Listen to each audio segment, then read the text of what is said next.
అన్ని రకాల వస్త్రాలపై up to 70% discount. ఈరోజు పెద్దలు గౌరవనీయులు డిప్యూటీ ముఖ్యమంత్రి గారు శ్రీ బట్టి విక్రమార్క గారు ఈ యొక్క మహిళా సమావేశానికి హాజరై మరి వారి యొక్క ముఖ్య సందేశాన్ని అదేవిధంగా సూచనలు కూడా చేసినందుకు వారికి ప్రత్యేకంగా ధన్యవాదాలు.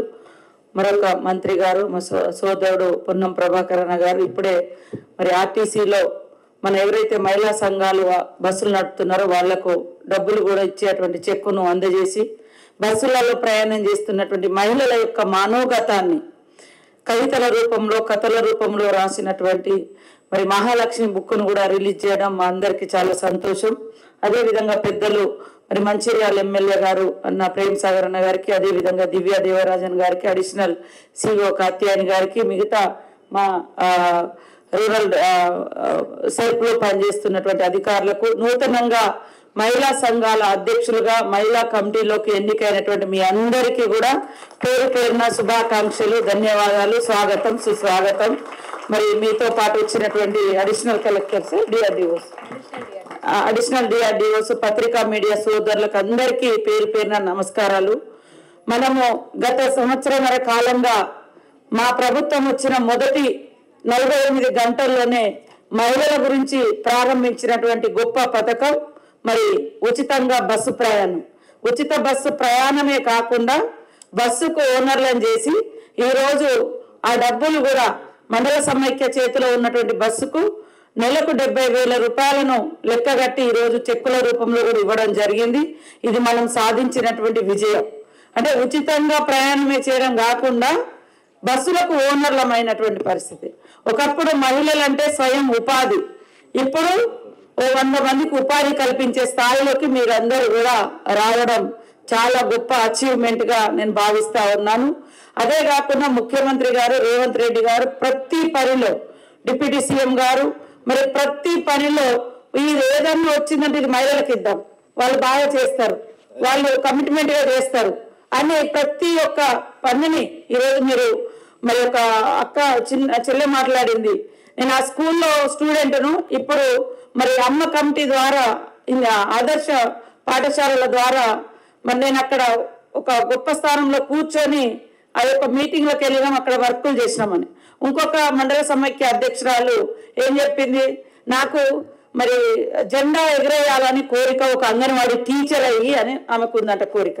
ఆ కోరిక ఎట్లా నెరవేరింది, మండల సమైక్యలో అధ్యక్షురాలు అయిన తర్వాత ఆమె ద్వారా ఆ జెండా ఎగిరేశారు. అంటే పర్సనల్ డ్రీమ్స్ తో పాటు ఆర్థిక ఎదుగుదలకు కూడా ఈ యొక్క వేదిక మన మహిళా సంఘాలు. అంటే కేవలం ఆర్థిక పరిపుష్టే కాదు, ఇంతమందిని కలిపే వేదిక. ఒక ఊర్లో 10 మంది మహిళలు ఒక గ్రూప్ లో ఉంటారు, 100 మంది ఒక వివో గ్రూప్ గా ఉంటారు. మనకు తోబుట్టు లేకున్నా మన కష్టాలు కన్నీళ్లు పంచుకొని ఒక మంచి కోఆర్డినేషన్ అక్క చెల్లెల్లాగా ఉండేటువంటి సామాజిక సెక్యూరిటీ కూడా ఈ మహిళా సంఘాల ద్వారా సామాజిక బాధ్యత, సామాజిక రక్షణ, ఆర్థిక రక్షణ, ఆర్థిక ఉపాధి అంటే ఎదుగుదల ఇవన్నీ కూడా మహిళా సంఘాల ద్వారా వస్తున్నాయి. కాబట్టి మహిళల ఎదుగుదలే సమాజ ఎదుగుదల అని డాక్టర్ బిఆర్ అంబేద్కర్ గారు చెప్పడం జరిగింది. వారి యొక్క స్ఫూర్తితోటే ఈనాటి ప్రజాపాలన ఇందిరమ్మ ప్రభుత్వము, ఈనాటి సీఎం రేవంత్ రెడ్డి గారు, డిప్యూటీ సీఎం బట్టి విక్రమార్క గారు మరొక లక్ష్యం పెట్టుకొని మహిళలకు అసలే వడ్డీలే లేకుండా బ్యాంక్ లింకేజ్లు ఇస్తే వాళ్ళకి వడ్డీ భారం కూడా పడదు అని ఇప్పటికి 21,000 కోట్ల రూపాయలు మనము మహిళలకు 20 కోట్లే అనుకున్నాము, కానీ అవి దాటిపోయి 25,000 కోట్ల రూపాయలు ఇప్పటికే మీకు బ్యాంక్ లింకేజ్లు ఇవ్వడం జరిగింది. అవన్నీ కూడా జాగ్రత్తగా ఎక్కడో కాడ ఇన్వెస్ట్ చేస్తున్నారు, ఫలితాలు రావాలి. మళ్ళీ 96% రీపేమెంట్. పెద్ద పెద్ద లక్షల కోట్లు తీసుకున్న పెద్ద పెద్ద ఓనర్లు ఉన్నారు, ఎగ్గొట్టి దేశాలు విడిచి పారిపోయారు. కానీ మా గ్రామీణ ప్రాంత మహిళలు ఈరోజు తీసుకున్నటువంటి డబ్బులను రీపే చేస్తున్న గవర్నమెంట్ అంటే బ్యాంకర్స్ కు తిరిగి చెల్లింపుల్లో కూడా 96% క్రమశిక్షణతో ఇస్తున్నారు.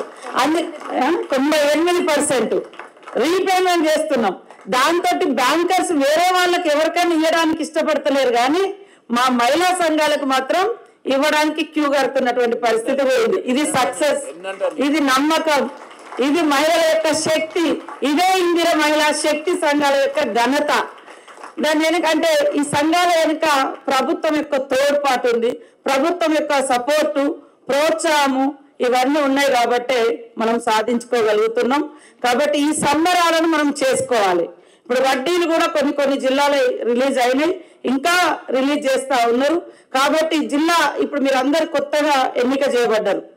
మనం ఇంకా కొత్త ఎన్నిక అయినప్పుడు ఇంకా స్ట్రాంగ్గా వర్క్ చేయాలి. మీరు పాత వాళ్ళకంటే కూడా ఇంకా రెండింతలు కష్టపడాలి. మీ మీద నమ్మకం మీ సంఘాల సభ్యులకు కలగాలి. అరే వీళ్ళ ద్వారా మాకు ఈ ఊరికి సాధించిర్రు, చేర్చిర్రు అనేది నమ్మకం అందుబాటులో ఉండడం. కాబట్టి మీరు మొట్టమొదట ఎన్నికయ్యారు. సంబరాలను కూడా 7వ తారీఖు నుంచి సమావేశాలు పెట్టుకోవడము, కొన్ని మీకు అంగన్వాడీసి కూడా నిన్న సీఎం గారు ఇంకా బాధ్యతలు ఇద్దాం, వాళ్ళు 4 రూపాయలు సంపాదించుకుంటారు, క్వాలిటీది పెడతారు, పిల్లలకు ఫుడ్ కానీ ఇట్లాంటివి అనే ఆలోచన ఉంది. గోదాముల గురించి ఇవన్నీ కూడా చేస్తున్నాం. కాబట్టి మరి మేము ఇచ్చే ఎజెండా ప్రకారం మీరంతా సమావేశాలు పెట్టుకొని అది నియోజకవర్గ స్థాయి వరకు కూడా మొత్తం మన టీం, మన కుటుంబం ఆ నియోజకవర్గంలో 5,000 మంది ఉన్నారా, 10,000 మంది ఉన్నారా, నియోజకవర్గ యూనిట్గా కూడా లాస్ట్కి ఒక మీటింగ్ అనేది 10 నుంచి 12 నుంచి 16వ తారీఖు వరకు మీటింగ్స్ పెట్టుకొని ఒకరినొకరు కలుసుకొని పరిచయాలు పెంచుకొని అందరు ఏదైనా కూడా మన అందరం ఒకటి అనేటువంటి భావన, మన గవర్నమెంట్ ఏమేమి సపోర్ట్ చేస్తుంది అనేటువంటి అవేర్నెస్ కూడా చెప్పడం మూలంగా అందరికి తెలుస్తుంది. అట్లా మీకు తెలుసు గతంలో సమావేశాలు లేవు, వడ్డీ లేని రుణాలు పావుల వడ్డీ అన్నారు, పావుల వడ్డీ కూడా ఇవ్వలేదు. అదే కాకుండా మరి ఎక్కువ కలుసుకునేది లేదు. ఈరోజు మహిళా సంఘంలో ఒక సభ్యురాలు చనిపోతే 10 లక్షల రూపాయలు ఇస్తున్నాం. మహిళా సంఘంలో ఉండి నువ్వు లోన్ తీసుకొని ఏదన్నా ఇబ్బందికరమైన పరిస్థితిలో చనిపోతే ఆ భారం కుటుంబం మీద పడొద్దని 2 లక్షల వరకు మీకు ఇవ్వడం జరుగుతుంది. మనకంటూ ఒక ఆత్మగౌరవం ఉండాలి. ఎక్కడ పడితే అక్కడ కూర్చొని మీటింగ్లు కాకుండా మనకంటూ ఇందిర మహిళా శక్తి భవనాలు జిల్లా కేంద్రాలలో మరి 5 కోట్లతోటి నిర్మాణం చేస్తూ ఉన్నాం. ఇట్లా అనేకం మనము చేయడం జరుగుతూ ఉంది. కాబట్టి మీరు కూడా అందరూ దీన్ని సక్రమంగా ఉపయోగించుకొని మీరందరూ సిరి సంపదలతో ఉండాలి. ఎవరి దగ్గర మనము అడుక్కునే పరిస్థితి రావద్దు. ఒకప్పుడు భర్తలు సంపాదించుకొస్తే వాళ్ళ దగ్గర పోయి అడిగితే వాళ్ళు ఇస్తే ఇచ్చిరో లేకుంటే లేదు. ఈరోజు మన దగ్గర ఏముందో ఇవాళ ఇందిరమ్మ ఇళ్ళకు కూడా మహిళా సంఘాల నుంచే వాళ్ళకు డబ్బులు ఇచ్చి ఇల్లులు కట్టిస్తున్నారు, మళ్ళీ వాళ్ళు ఇచ్చేటట్టు. ఇట్లా ఎన్నో మంచి కార్యక్రమాలను మన ప్రభుత్వం చేస్తూ ఉంది. కాబట్టి మా ఆలోచనకు తగ్గట్టుగా, మా సపోర్టుకు తగ్గట్టుగా మీరు కూడా కింద అంతే యాక్టివ్గా పనిచేస్తే జిల్లా నుంచి కింది వరకు ఒక యూనిటీగా మహిళలందరి జీవితాల్లో వెలుగు అనేది వస్తుంది, కష్టాలు అనేది తీరిపోతాయి, పిల్లల్ని బాగా చదివించుకోగలుగుతారు, మంచి ఇల్లు కట్టుకోగలుగుతారు, మంచి నెలకి ఇన్కమ్ అనేది మనకు ఉంటుంది, ఎదుటోళ్ళ దగ్గర పోయి అడుక్కునే పరిస్థితి రాదు. కాబట్టి ఇన్ని రకాలుగా ప్రభుత్వము మనకు సపోర్ట్ చేస్తుంది. కాబట్టి మీరందరూ కూడా సద్వినియోగం చేసుకోవాలని కోరుకుంటూ ఈ యొక్క ప్రెస్ మీట్కు మరి అదేవిధంగా మీ అందరితో మీకు మళ్ళా మేము కూర్చుంటాం సార్ వాళ్ళు వెళ్ళిన తర్వాత. మరి దీనికి వచ్చినందుకు పత్రికా మీడియా సోదరులకు అందరికీ, మరి ఉప ముఖ్యమంత్రి గారికి, మన పొన్నం ప్రభాకర్ అన్న గారికి అందరికీ పేరు పేరున నమస్కారాలు, ధన్యవాదాలు. సుమన్ టీవీలో మీ పర్సనల్ అండ్ బిజినెస్ ప్రమోషన్స్ కోసం కింది నెంబర్కి కాంటాక్ట్ చేయండి.